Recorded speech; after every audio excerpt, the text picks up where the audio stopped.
Hi everyone, as promised, I'm gonna show you two more characters today that's made of two basic strokes, horizontal line and vertical line. Let's start out with the number 10 again, okay? So this is number 10, the character looks like a cross. And what's next? I put down one horizontal line at the bottom. You may think you have done that before. Yes, that's true.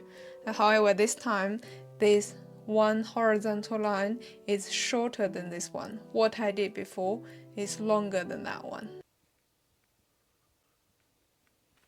是 One meaning of this character, it can be a scholar, depends on the context. Now let me show you the last character. Again, it's based on number 10. I'm gonna put down one horizontal line on top of here, which is shorter than this line.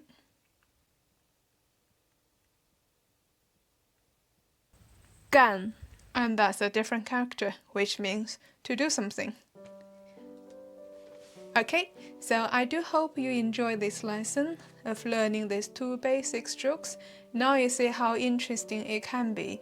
Two simple strokes, but you can make so many characters. Now it's your turn to practice and have fun. See you in my next video.